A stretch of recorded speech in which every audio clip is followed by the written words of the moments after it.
Okay.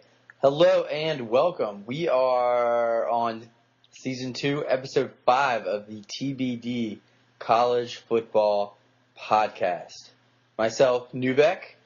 I am joined, as always, by my good friend and model Maryland citizen, Dugan. Dugan, how are we doing on this very rainy and windy Tuesday evening?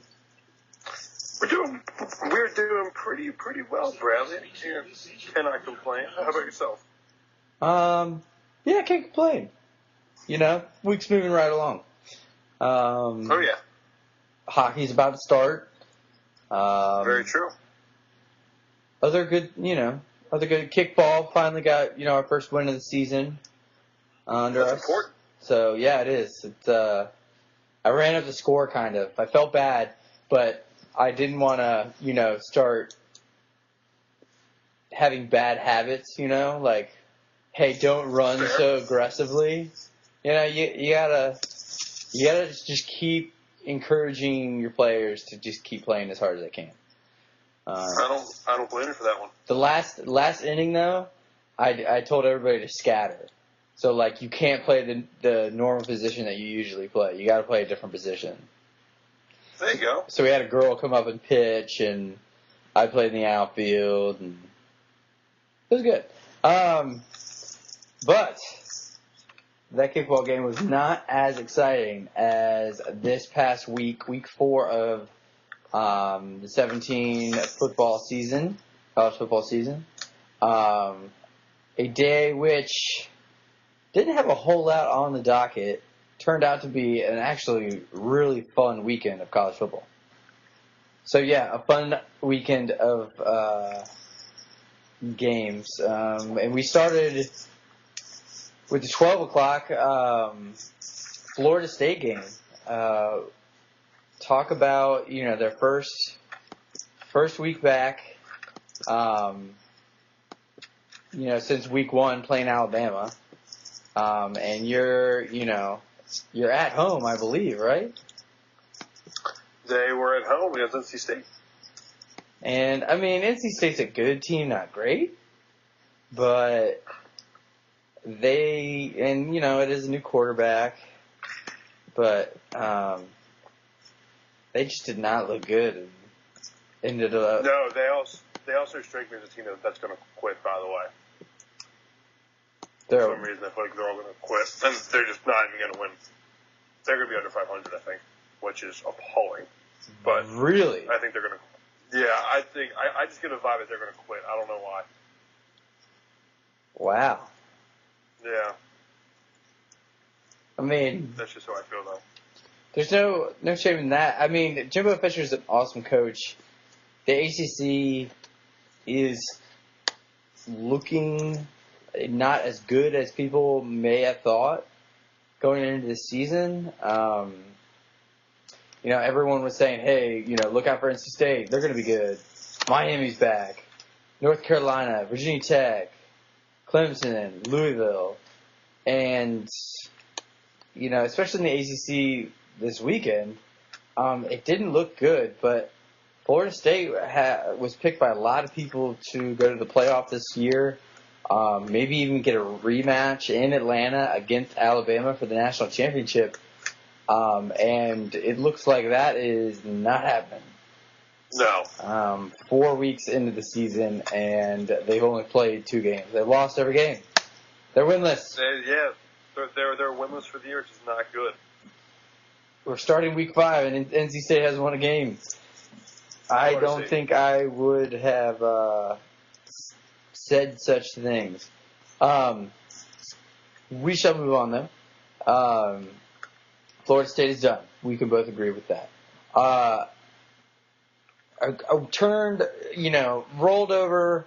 I didn't roll over. I got actually home early Saturday morning, turned on College Game Day to clean my tiny little apartment, and Herb Street is on there talking about this Vandy Alabama game and how this stifling front seven for Vanderbilt is going to stuff the run against Alabama. Jalen Hurts is not going to be able to do anything in the air, and this is going to be, the marquee day game of, that Saturday. And I go, you know what? Alabama hasn't played as well as people has thought since Florida State.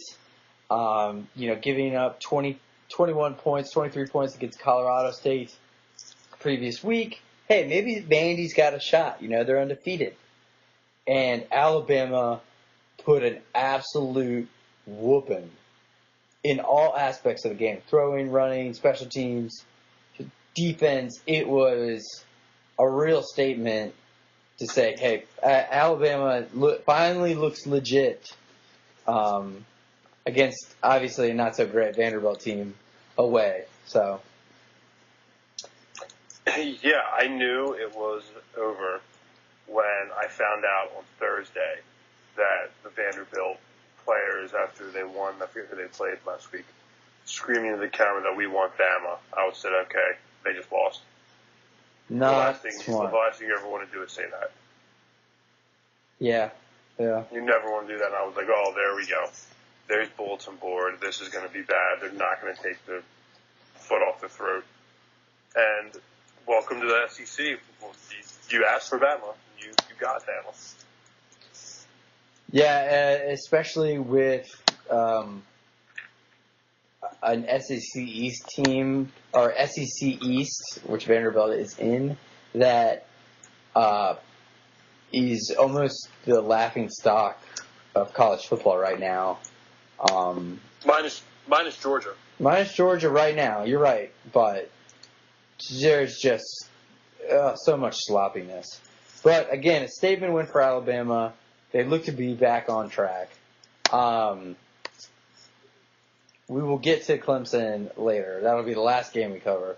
But let's go down to the number 3 team in the nation, Oklahoma, traveling to Baylor, a winless Baylor on the season, and that was a shootout.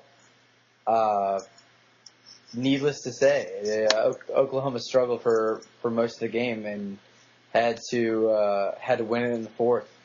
Good teams, though, Bradley. Good teams. Find a way. Good teams find a way. Good teams find a way. I see. I love Baker Mayfield talking trash before the game too. I love this guy. What did he say? He said, y'all don't know who your daddy is? Yeah, y'all forgot who your daddy is. I got to teach you. Oh, wow.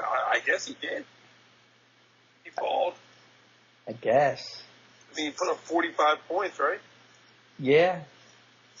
Technically, Zach Smith for Baylor had more passing yards and touchdowns, but the win's a win on the road. Yeah, that's a win on the win on the road.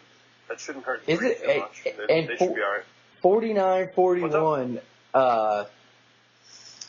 score. 90. I don't think we had the over on that. 90 points getting put up. Talk about a classic Big 12 slugfest. Maybe, I think, this was both their first conference game they played, and, man, they had it out. But not a lot of defense. Yeah, not a lot of defense, and Baylor kind of sucks. So, Oklahoma. Yeah. But this, I think, the sort of the theme of the weekend was just good teams not performing as well as they probably should have. Which brings us to, USC, number 5 in the nation, going into Cal, and USC losing in the fourth, had to storm back and win it 30-20. Cal turned the ball over 1 million times. And we still haven't seen USC yet.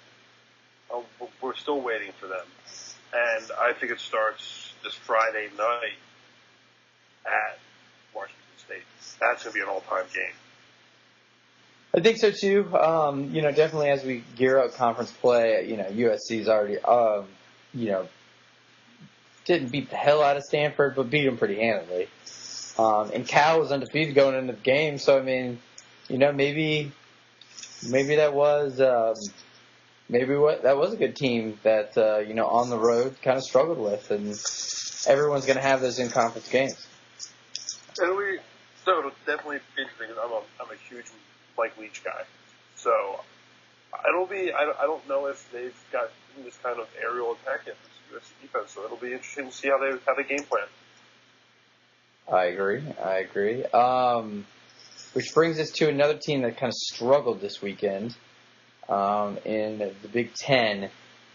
I actually watched this Michigan-Purdue game because at the end of the first, it was 0-0. And I go, oh man, this might be the game Michigan loses. Yeah. They lose Spates pretty early, and John O'Corn, spelled like the late 90s. Freak on a leash. Yeah, Freak on a leash. There you go. We should quick sidebar. We should change our intro using the Freak on a leash. That has my vote. Fair enough.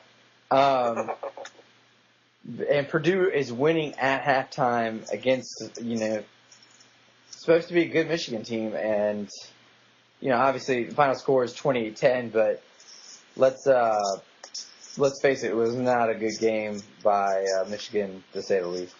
No, and they're vulnerable. I want to understand what's going on with Speed. What's his plan moving forward? That defense is still pretty legit. They're going to have to figure out that offense, though, iron out what is going on in that quarterback position. But they should. I don't have their schedule in front of me, but they should be fine until I guess that we run into Wisconsin or Ohio State's the last game. So they have to play with Wisconsin, no? Yes. Okay. Yeah. So that would be a pretty. I guess their kind of next big game. Well, shit. I mean, after that, every game I'm checking in and just kind of seeing what the hell's going to go on. That injury to Spate, though, I've had that before, where you're sort of sitting there, legs out, and somebody lays on your back, and you sort of like fold up like an accordion, and that hurts. That lower back does not feel good after that, and it's kind of scary. So. But we'll see here. I still have a standing bet that Michigan will lose 4 games this year, and I think it'll happen. They'll lose. So I think they're going to lose their bowl game to Penn State and Ohio State. They just got to lose something else. Penn State's good, man. Penn State's real good, and we'll get to them in a second. I got chills turning into the beginning of the Georgia-Mississippi State game. That place in Athens was going off between the hedges for that night game. I was just jealous. Jealousy was running through my bones because I never got to experience anything like that in college. And just to be at that game, semi-lit to pretty lit, like 2 Four Locos in, and maybe a Johnny Bootlegger. Oh, yeah, you need 2 Four Loko minimum for dog pound. And, man, that looked like a good time. And Georgia beat the brakes off of Mississippi State, a team coming in after beating LSU pretty handily and obviously winning their first 2 games against no names. Maybe the only team in the West that will challenge Alabama, and it doesn't look like that'll be the case.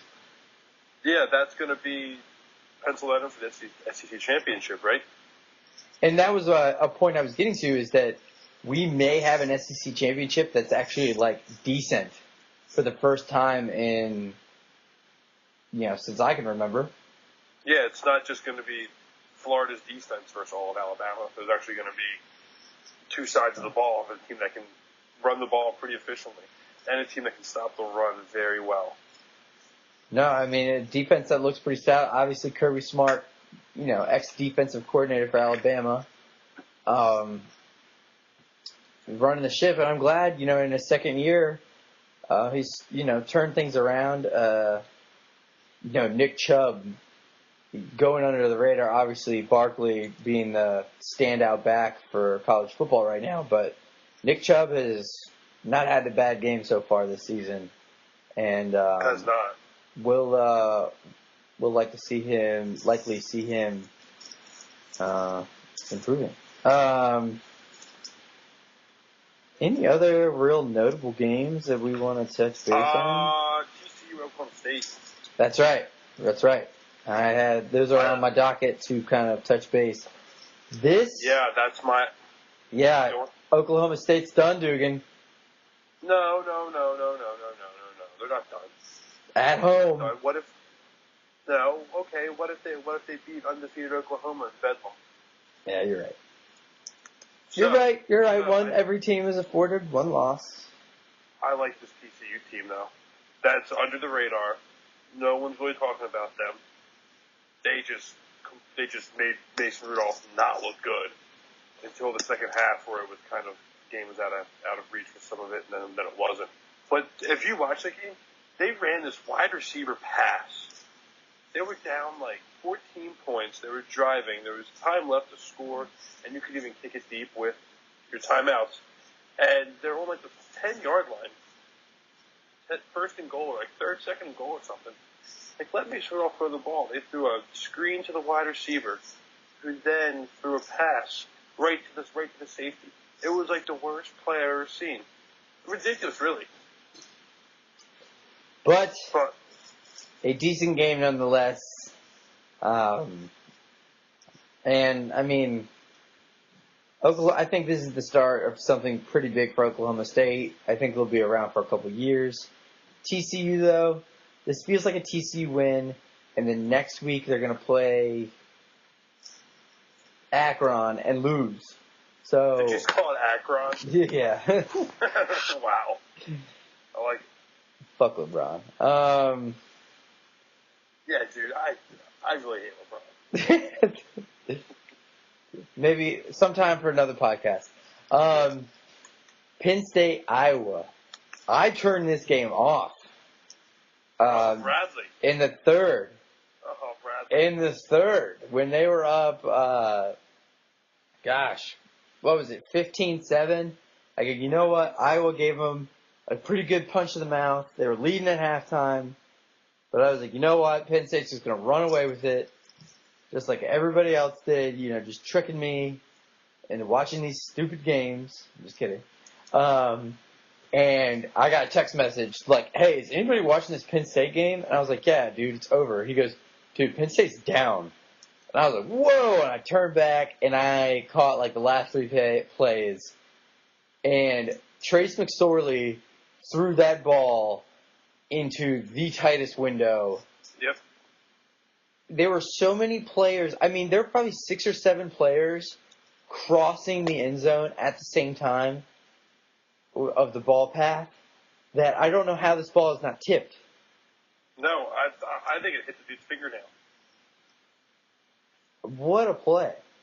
Yeah, this is where I lucked out because I have an iPad, so luckily I will put like a game I want to pay a little attention, like give some time to. So I had that on the iPad for the most part. Their name on TV, and as soon as that got out of reach, I swapped it because I'm luckily able to see this thing ain't over yet.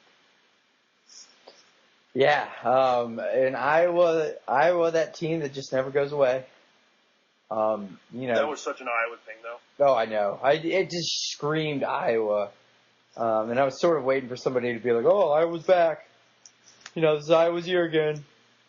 Oh, that was such Iowa just to play like a perfect defensive game against a Heisman Trophy candidate. Who had that segment years ago? When Iowa was like undefeated. Like kid or dads talk to your sons about why Iowa isn't good. Really? I thought that was pretty funny. Trace McSorley is like something out of a video game. Like that dude's good. I hate Trace McSorley. And that Barkley guy's pretty good too. I just don't like a lot of things about it. I don't like Penn State. Like, yeah, I hate Penn State. And Franklin, like, he just kind of rubs me the wrong way. And I'm still just not over that, little kid rape thing. It's just that's gonna take some time. those wounds need time to heal. Time heals all wounds. I thought there was a great story last year. He was like, oh yeah, and it sucks when, players get punished for something that, obviously the administration screwed up on, but to be back already is pretty impressive, and to be looking like a, playoff team already is, we'll see. They got the meat of their Big Ten coming up.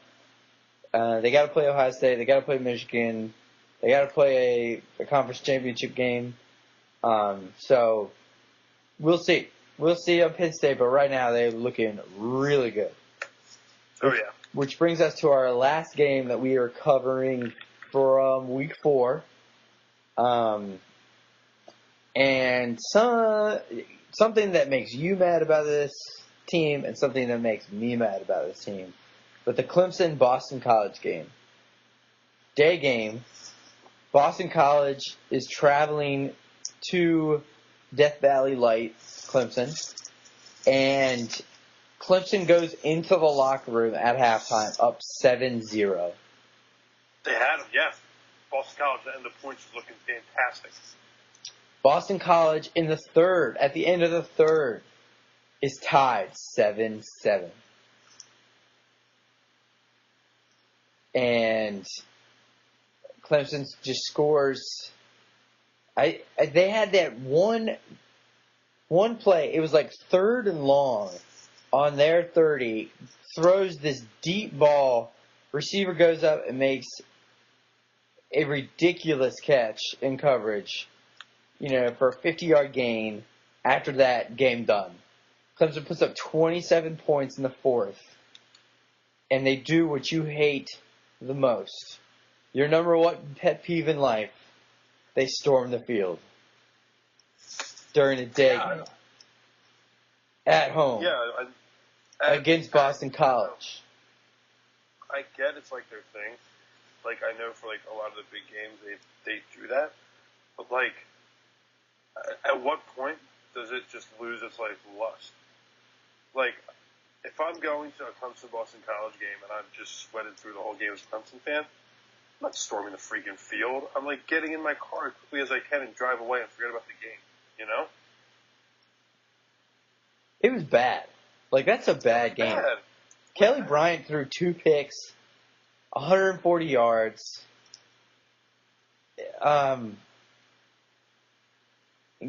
running back, I guess, did fine. I don't know. And their defense obviously looked good. It was Boston College. But this was a typical Clemsoning game. It's a verb, Clemsoning. You're at home against an easy opponent. This should be a blowout. And you make it a close game. I.e. NC State last year, where you should have lost the game. Fucking kicker. Yeah, God, I'm so mad. And Pitt last year, where you lost to Pitt. Pitt wasn't even that good. Like, this is... I don't know if this is a thing, because for the first 3 weeks, Clemson looked dominant. And they still look dominant on defense. I'll give them that. But their offense and play calling was just kind of like, what the hell are y'all doing? And they get all this credit because it's 34-7 at the end of the game, and they're like, oh, they blow it out. They blow Boston College out. That's all I saw on ESPN. And it's kind of like, no, it wasn't a blowout. Like, obviously they blew them out in the fourth, but y'all might have lost this game. I don't know. That's my rant. Yeah, we're going to need a kid to die in the storming the field thing, I think. Let's stop. It's ridiculous. Unfortunately. If St. John's, which is actually a decent program, in college basketball beats Duke at home, storm the court. I don't care. Good for you guys. But if North Carolina beats Duke, they ain't charging, they're not storming the court. They expect to do it. There's a reason why they're like the only team in any sport that does it. So, there's that. Lack of maturity. Grow up, Clemson. Yeah, Grow kneel up. or something. Stop smoking cigarettes because it's cool. Yeah, start kneeling. Yeah. So, no, I don't want to start. There will be no kneeling coverage on this podcast. Dugan, what does our week 5? It is week 5 already. How nuts is that? We're almost halfway through this thing. How does our week 5 look?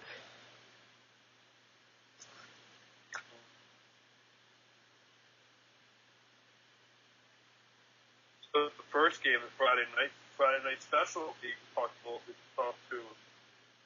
We talked this earlier. UFC against Wazoo, 3.5-point favorites. USC. Man. And we talked about this. We haven't seen the true USC yet. This number 5 ranking is on laurels, whatever. Mm-hmm. I'm going to be honest with you and our listeners. I haven't caught a Washington State game yet. Oh, Brad's fun. They're going to throw the ball 70 times. It's going to be sweet. Haven't caught one yet. 10 o'clock game, by the way, so that's a little late Friday night. 10:30. That's a good bar game. Yeah. Just getting to the bar. Really? The kickoff. Yeah, it'd be sweet. Man. I think USC rises to the challenge, plays a really good away game, and wins by 20. Wow. All right. Therefore,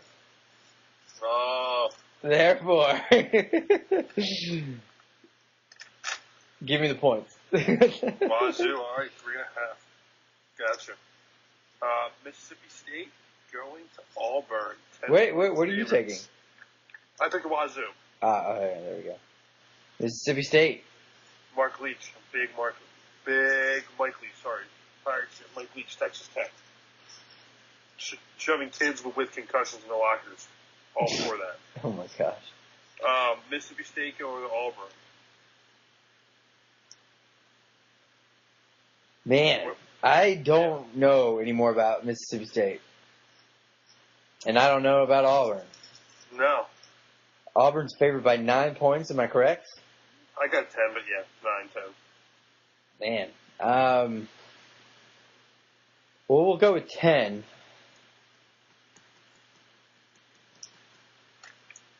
Gosh, man, I don't know. I'm just going to throw it up and say Auburn home game. They start making their charge towards the Iron Bowl here to make it interesting. And I say Auburn gets the win, but by a touchdown. So give me the points, Mississippi State. All right, I am on Auburn. I like that defense. I like that they're at home. I'm going to take the points just to think it'll be all right. So, next, we have Alabama hosting the Hugh Freeze Fighting Rebels, 27.5. I think this might be the easiest game because every year Ole Miss gives Alabama fits. Now, there's a new quarterback at Ole Miss. I understand this. And, you know, Hugh Freeze is buried himself. He held his own funeral. But I think this is a way close. I forgot about that. Oh, Brad, I forgot about that. That was sweet. I think this is a closer game than it might appear. Alabama wins, pulls away late, wins by 14. Wow. So I will take the points. I am taking Alabama. I just think they just keep rolling, smashing the shit out of people. Fair enough. Yeah, and I think there's I forget what the number is, but they've covered a stupid amount of weeks in a row. Obviously not the Clemson week, but still. I think they've won Stupid amount of weeks. 64 straight games against unranked teams. That's pretty crazy. And I think that number's low. I think I'm totally off by that number. Last but not least, I'm really excited. College game day at night in Blacksburg against Clemson. 7.5. I see this going two very different ways. I see, first of all, as many know, I'm a huge Enter Sandman fan. I think that's one of the coolest things in college football. Not a big Virginia Tech fan, but if that doesn't get you fired up, I think Clemson is very lucky this game isn't on Thursday night. They lucked out a lot. It's still a night game. I see this going like 10-7 Virginia Tech, or Virginia Tech just laying an egg and Clemson winning by like 30. So, that being said, God, I have both teams circled. I have circled scratched out twice. I think Virginia Tech shows up. They probably bring back like Beamer or somebody to do something. Everyone talks about Beamer ball, although they haven't like blocked a kick in like 50 years. And Virginia Tech, I'm taking them and the points. I'm going the other way. I think you get Clemson away from their stadium, focused. I think they blow out Virginia Tech. Maybe not blow out, but at least win by more than 14 points. I think that Boston College scare really hurts Virginia Tech. I think so too. I agree with you. But I think Clemson's just a more focused, better road team. Okay. And I think this will be close game for maybe a quarter and a half, and then Clemson just shuts the door, and it sort of gets embarrassing for Tech. Embarrassing. Interesting. Yes. What is... Okay, now we go to Brad's pick of the week. What are you looking like? So, South Florida is going to Greenville, North Carolina to take on the Pirates of East Carolina. East Carolina, not great this season. We all know this. But, 12 o'clock start. East Carolina's coming off the first win. I think they roll this momentum in and only lose by 10 points. So I will take the 23.5 that I'm getting from UCF. And that is my lock of the week. So that was mine, by the way. Oh, I'm really good at that. I'm really good at that. I had USF minus 23. That's what I was going to play. To cover? Yeah, ECU is bad. ECU is bad. But I think they ride that mo, baby. Riding them. They're real If you bad. could only see me right now, I'm using the big hand motions. I am going Notre Dame minus 21.5 against Miami of Ohio, who is terrible.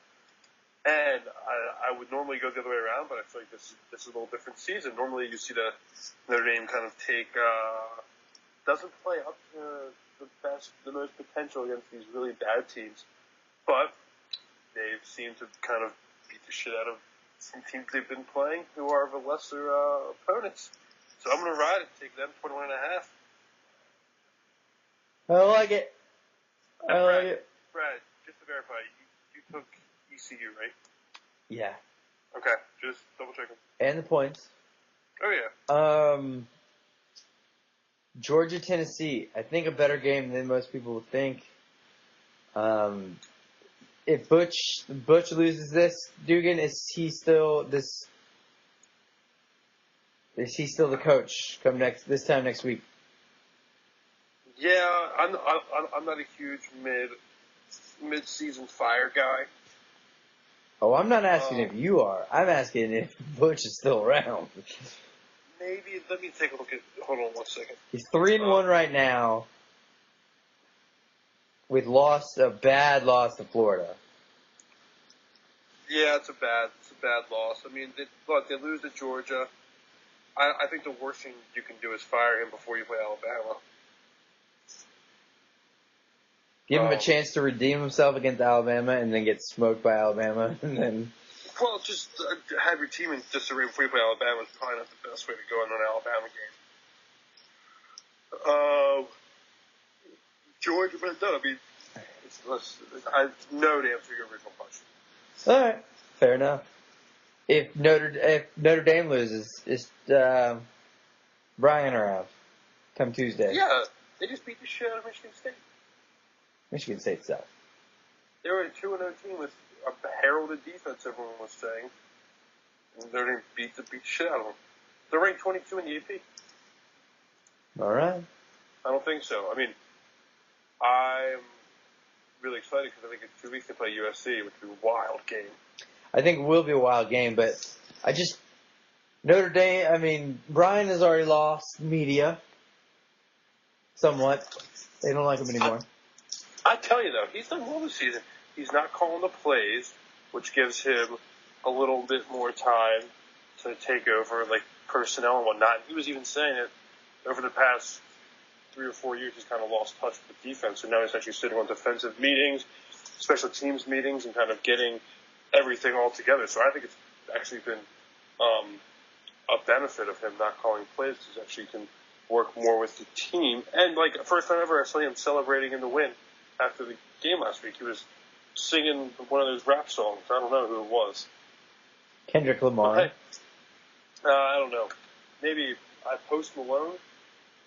Oh, that sounds like somebody. Yeah, it sounds like, I think, one of what the kids listen to these days. What's the kids listen to these days? Jeez. Yeah, good slate of games coming up. I'm excited. Very, very, very excited. Dugan, next week, I'm in Philadelphia. We might have to do this. I might have to do this from the road.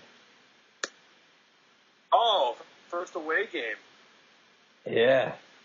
That's exciting. Are you in Philadelphia for work? Unfortunately. Oh, that's not too bad. I'm sure they're taking care of you. Yeah. Marriott downtown. I mean, it can't be so bad. You should go hang out with Sean Williams. I was thinking about it. Hey, the Skins against the Chiefs. Let's go. The Chiefs are good, Bradley. They are good, but so are the Raiders. So were the Raiders. But what? The Raiders are good. Nah, yeah, they were good. A little cross-country trip, though. Hey, all right, but you can also make the point that the Skins suck at prime time. And they played an absolute flawless game.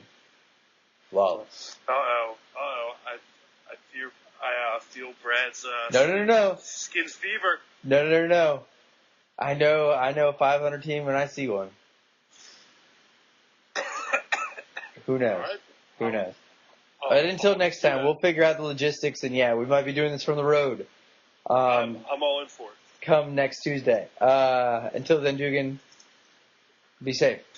Take care, Bradley. Alrighty.